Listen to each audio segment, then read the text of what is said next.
Then अब हुआजिन आंगन में टहल रहा होता है तो तभी तिंग चुआन और यूरू उसे चिढ़ाने लगते हैं कि अब तो तुम ठीक हो ना, हमें तो लगा था कि कल बेहोश होने के बाद कहीं तुम स्वर्ग न सिधार गए हो। जिस पर हुआजिन भी उन दोनों को कहता है कि क्या करूं, राजकुमारी के लिए इतना सब कुछ करना ही पड़ता है, तुम दोनों ही उनके लायक जो नहीं हो। इसी बात पे वो हल्की फुल्की फाइट स्टार्ट कर देते हैं और चीबू को वहां पर आते देख यूरो भी फाइट में घुस जाता है। हालांकि चीबू ने ज्यादातर बातें सुन ली थी तो वो उन दोनों को 2 घंटे नील डाउन होके बैठने की सजा देती है, जिसके कुछ टाइम बाद वो यूरो के नी पर लगे चोट पर मरहम भी करती है, क्योंकि आखिर में वो भी तो उसका ही आदमी है। यूरो बताता है कि फाइनली अब लिंग फैंग पे 5 मिलियन टेल्स का कर्ज हो चुका है। तो चीबू कहती है कि कल शादी में मैं उसे एक सरप्राइज दूंगी। जिसके बाद नेक्स्ट डे अब लिंग फैंग तैयार होकर शादी वाली ड्रेस में आता है तो उसके आते ही इंस्ट्रूमेंट्स काम करना बंद कर देते हैं, जो देख सभी उसका मजाक बनाते हैं कि शायद गॉड भी इसकी शादी होते नहीं देख सकते। यूरो के कहने पे लिंग फैंग के फेस पे पानी फेंक दिया जाता है ताकि उसके सारे पाप धुल सके। अपनी इतनी बेइज्जती के बाद लिंग फैंग गुस्से में वहां से जाने वाला था तो तब यूरो जबरदस्ती उसे पकड़वा शादी एक टर्टल से कर देता है, क्योंकि ब्राइड काम से बाहर गई हुई थी। यहाँ पर लिंग फैंग तो कुछ कर भी नहीं पाता, बस चिल्लाता रह जाता है। दिन रात में अब ब्राइड चैम्बर में चीबू की जगह चियांग हुआन लिंग फैंग के पास पहुंच जाती, जो कि ऑफकोर्स चीबू का ही प्लान है उन दोनों को साथ में फंसाने का, क्योंकि उसे पता है कि लिंग फैंग की इतनी बेइज्जती होते सुन वो उससे मिलने जरूर आएगी। एंड उसने वहां पे एफ्रोडाइटी भी लगा दिया है ताकि वो दोनों एक साथ पकड़े जाएं। एंड उसका प्लान काम भी कर जाता है और फिर उसे साइन मिलते ही चीबू रोते हुए इम्प्रेस के पास जाती है।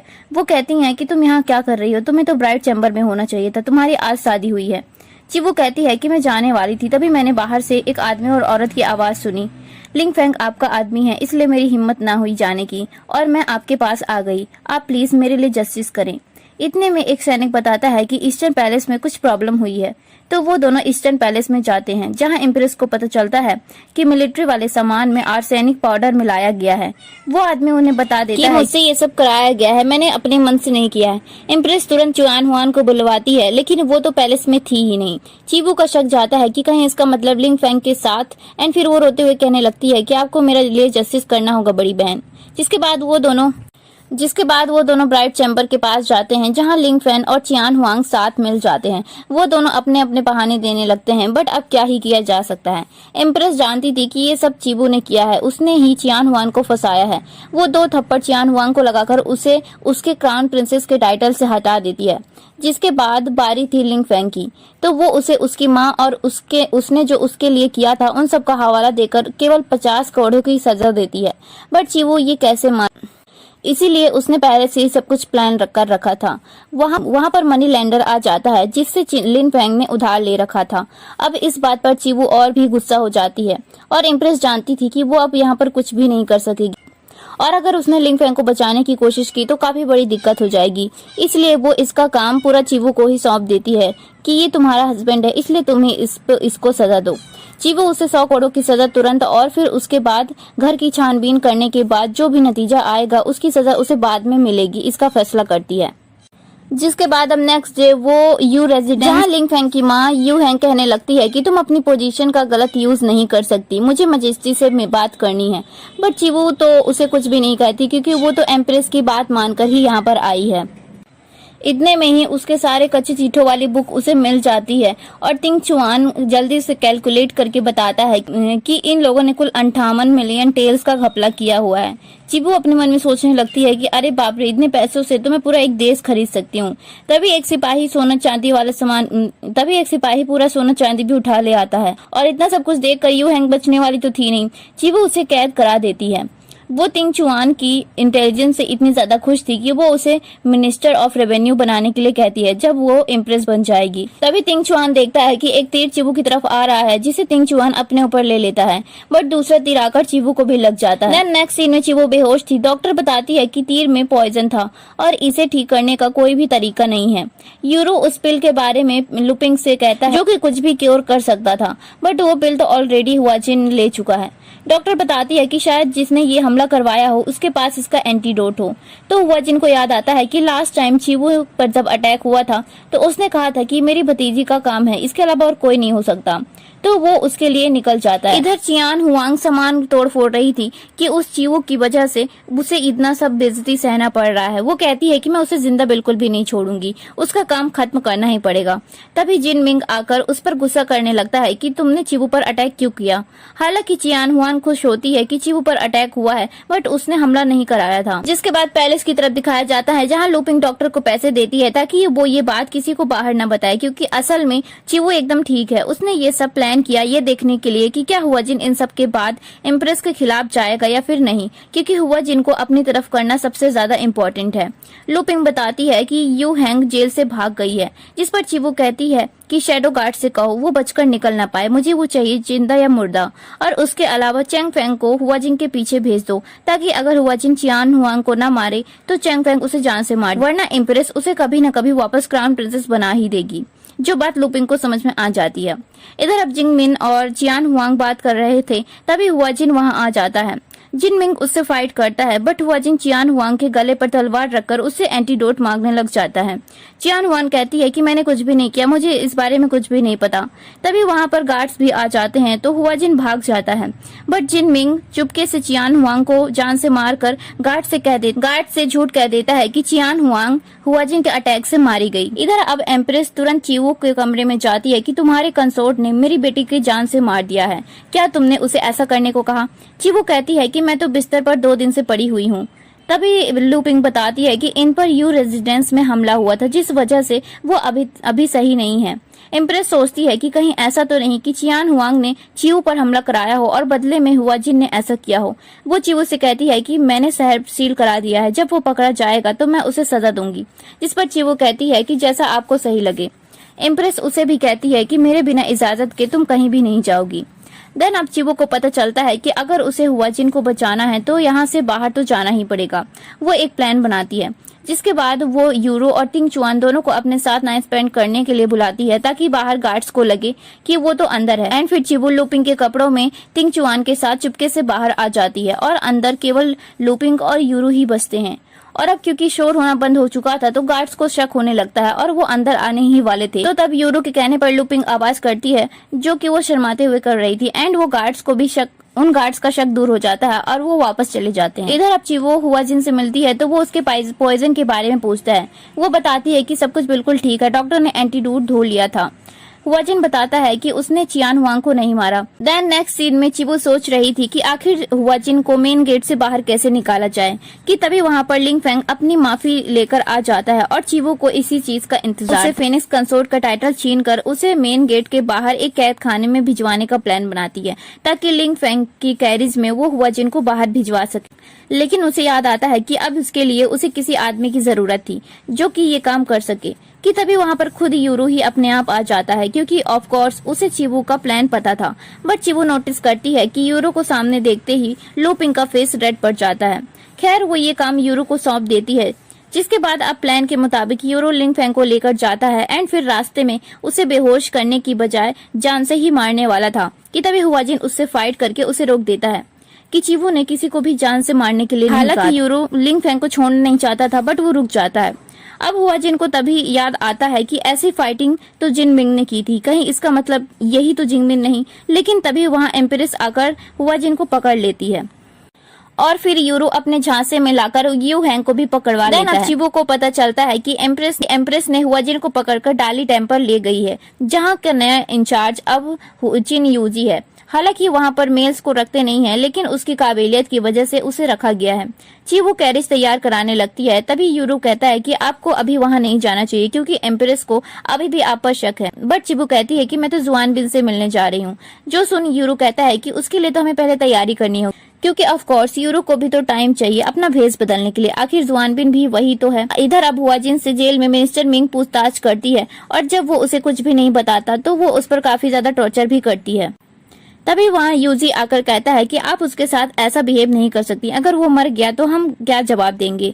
वो उसे कहती है कि मुझे ये ऑर्डर डायरेक्ट पैलेस से मिले हैं, इसलिए मैं जो चाहूँ मैं वो कर सकती हूँ। देन फिर उसके जाने के बाद यूजी हुआ जिनको की हथकड़ियां ओपन कर देता है, क्योंकि उसे ऐसा करने के लिए चीवू ने कहा था। इधर अब चीवू जुआनबिन को काफी सारा गोल्ड देकर हुआजिन को बचाने को कहती है। पहले तो वो मना करता है कि हम ये सब नहीं करते, बट जब चीवू कहती है कि तुम्हारे सारे काम मुझे पहले से पता है तो छुपाने की जरूरत नहीं है, और अगर पैसे कम हो तो तुम बता सकते हो। जुआनबिन काम करने के लिए मान जाता है, बट उसकी एक शर्त थी, जो शर्त अभी वो चीवू को नहीं बताता। जिसके बाद हुआजिन मिनिस्टर मिंग को हॉस्टेज बनाकर बाहर आता है तो एम्प्रेस उसे काफी ज्यादा लालच वगैरह देती है कि बस तुम एक बार बता दो कि तुमसे ऐसा किसने कराया है, बट हुआजिन साफ मना कर देता है। तभी वहाँ जुआनबिन के बंदे धुआं छोड़कर हुआजिन को बचा ले जाते हैं। जिसके बाद अब चीवू परेशान हो रही थी क्योंकि अभी तक हुआजिन वापस नहीं आया था। तभी लो पेंग को दिख जाता है कि हुआजिन आ रहा है, तो वो जानबूझकर चीवू से कहने लगती है कि कहीं उसे पता तो नहीं चल गया कि वो बस आपका मोहरा है ताकि आप उसकी आर्मी का यूज कर सको। चीवू उसे कहती है कि तुम्हें ऐसी बातें नहीं करनी चाहिए, दीवारों के भी कान होते हैं, बट लो पिंग रुक ही नहीं रही थी। तो तब चीवू उसे बाहर भेज देती है, लेकिन तब तक लो पिंग का काम हो चुका था क्योंकि हुआजिन ने सारी बातें सुन ली थी। और अब वो चीवू की कोई भी बात नहीं सुनता क्योंकि उसे ये भी पता चल चुका था कि उसे कोई जहर नहीं लगाया था। और चीवू ने हुआजिन के बाद चैंग फेंग को भी चियान हुआंग को मारने के लिए भेजा था ताकि नाम हुआजिन का आ जाए। वो चीवू की तरफ अपनी तलवार कर लेता है। तभी वहाँ यूरो भी आ जाता है। हुआजिन उससे पूछता है कि तुम ही जिनमिंग हो ना, जिस पर यूरो साफ मना कर देता है। और उसके पास चीवू वाला जेट पेंडेंट भी था जो कि हुआजिन ने उसे दिया था, जिस पर हुआजिन को लगता है कि चीवू ने उसका दिया हुआ पेंडेंट यूरो को दे दिया, जिससे उसे और ज्यादा बुरा लगता है। जबकि चीवू को तो ये बात पता भी नहीं थी कि वो पेंडेंट यूरो के पास कैसे पहुंच गया। वहाँ पर काफी सारे गार्ड्स भी आ जाते हैं और तो हुआजिन चीवू को अपना होस्टेज बना लेता है यहाँ से बाहर निकलने के लिए। चीवू को डर लग रहा था कि कहीं वो सच में मारी ना जाए, तो वो रोना शुरू कर देती है, जिस पर वो कहता है कि तुम आंसू क्यों बहा रही हो, क्योंकि रोना तो मुझे चाहिए, तुमने इतना बड़ा धोखा जो किया है मेरे साथ। जिसके बाद वो उसे बाहर निकलने के लिए यूज करता है। चीवू उसे कहने लगती है कि तुम ऐसा कैसे कर सकते हो। तो तब हुआजिन कहता है कि तुमने मेरी आर्मी की मदद ली, बदले में मैं मेरा यूज किया, तो अब हमारा हिसाब बराबर हो गया। देन वो जाने से पहले उसे एक एडवाइस देता है कि यूरो अच्छा इंसान नहीं है, एंड फिर वो वहां से चला जाता है, जिससे चीवू को बहुत ज्यादा बुरा लगता है और वो गुस्सा भी हो जाती है। देन अब पैलेस में लू पिंग चीवू की मलहम पट्टी कर रही थी। तभी चीवू उससे कहती है कि हम कितने साल से साथ में हैं, जिस पर लू पिंग कहती है कि 12 साल से। चीवू कहती है कि फिर तुमने मुझे धोखा क्यों दिया। लू पिंग मना करती है कि मुझे सच में नहीं पता था कि हुआजिन ये सब सुन रहा है, बट चीवू उसे जहर वाली वाइन का कप दे, या तो तुमने ये सब जिसके लिए किया है उसका नाम बताओ या फिर तुम ये जहर खा लो, और वहां से उठकर चली जाती है। इधर अब जेल में तिंग चुआन यू हैंग से पूछताछ कर रहा था, लेकिन यू हैंग ने भी कभी अपने मास्टरमाइंड की शक्ल नहीं देखी थी। तो वो बताती है कि उसके हाथ में एक रेड मॉल है। कि तभी वहां पर यूरू आकर यू हैंग को मारने के साथ साथ तिंग चुआन को भी जान से मार देता है, ताकि उसकी सच्चाई बाहर न आ सके, क्योंकि उसी के हाथ में रेड मॉल था। जो यान चीवू को बताती है कि लू पिंग ने पॉइजन पी लिया है और उसकी मौत हो चुकी है। चीवू तो शॉक होती है और फिर कहती है कि उसका फ्यूनरल अच्छे से कराना, क्योंकि चीवू उससे बहुत ज्यादा प्यार जो करती थी। तभी यूरो आकर बताता है कि यू हैंग तिंग चुआन को मारकर भाग गई है। चीवू जब वहां पहुंचती है तो तिंग चुआन की थोड़ी सांसें चल रही थी, जो देख चीवू को राहत मिलती है, बट यूरो टेंशन में आ जाता है। चीवू तिंग चुआन को अच्छे से ट्रीटमेंट के लिए भिजवाकर यूरो से कहती है कि यू हैंग ने तिंग चुआन को जान से मारने की कोशिश की, लेकिन तुम कैसे बच गए। तो तब यूरो झूठ कहता है कि उसने मुझे एज अ हॉस्टेज यूज किया था। चीवू कहने लगती है कि मेरे जितने साथी थे सब जा चुके हैं, लो पिंग ने धोखा दिया, हुआजिन जा चुका है और अब तिंग चुआन भी डेंजर में है, अब मेरे पास कोई भी नहीं बचा। तो तब यूरो एक्साइटेड होकर कहता है कि आपके पास अभी मैं हूँ, मैं आपकी मदद आपकी गद्दी दिलाने में करूंगा, क्योंकि मेरे पास अच्छी आर्मी है। वो चीवू से यहाँ पर सच बता देता है कि वही जुआनबिन भी है। चीवू उसके स्कैम्स से हैरान थी, बट उसे दिखाती नहीं है, क्योंकि फिलहाल तो उसे यूरो की सच में जरूरत है। तभी उसकी नजर हुआजिन वाले जेट पेंडेंट पर पड़ती है और वो पूछती है कि ये तुम्हारे पास कैसे आया, तुमने इसी की मदद से हुआजिन को मुझसे दूर किया है। तो तब वो गुस्सा होकर कहने लगता है कि वो आदमी आपको डिजर्व नहीं करता, आपके काबिल केवल मैं हूँ और कोई भी नहीं। उसकी बात से चीवू ज्यादा रिएक्ट तो नहीं करती है। देन वो बताता है कि एम्प्रेस ने आपकी सुपारी दी है ताकि जुआनबिन आपको जान से मार दे, तो अब आप बताइए कि प्लान क्या है हमारा। वो कहती है कि बस उन सुपारी वाले पैसों से खबर फैलाओ कि राज की असली एम्प्रेस मैं हूँ और हमारे गॉड भी यही चाहते हैं। जिसके बाद ये खबर पूरे गांव में फैल चुकी थी और सभी बातें करने लगे थे। मिनिस्टर मिंग एम्प्रेस को बताती है कि कैसे चीवू झूठी खबरें फैला रही है, अगर हम उसे जान से मार दें तो सब कुछ सही हो जाएगा।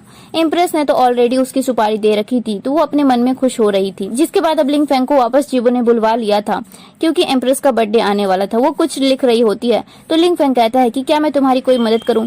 चीवू कहती है कि तुम्हारी शक्ल देख के मेरा दिमाग खराब हो जाता है और अपना लिखना छोड़कर वहां से चली जाती है। तो तब लिंग फेंग अपनी बेइज्जती का बदला लेने के लिए उसका लेटर लिखने लगता है। देन अब एम्प्रेस के जन्मदिन वाला टाइम आ जाता है। चीवू और लिंग फेंग भी उसको ग्रीट करते हैं और फिर लिंग फेंग एम्प्रेस के सामने चीवू पर इल्जाम लगाने लगता है कि ये दूसरे देश के साथ मिली हुई है और हमें धोखा दे रही है।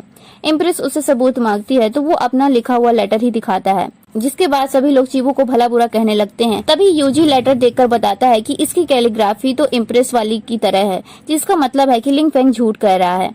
अब चीवू कहती है कि सच बताओ, तुमने मुझसे फंसाने के लिए किसने कहा है। लिंग फेंग इम्प्रेस की तरफ देखता है, बट फिर सारा इल्जाम खुद पर ले लेता है कि तुमने मेरी माँ के साथ जो भी किया उस वजह से मैंने ये सब किया है, मैं तुम्हें मार देना चाहता हूँ। तभी मिनिस्टर निंग भी चीवू को साथ देकर इम्प्रेस से कहने लगती है कि आपको इस लिंग फेंग को जान से मरवा देना चाहिए।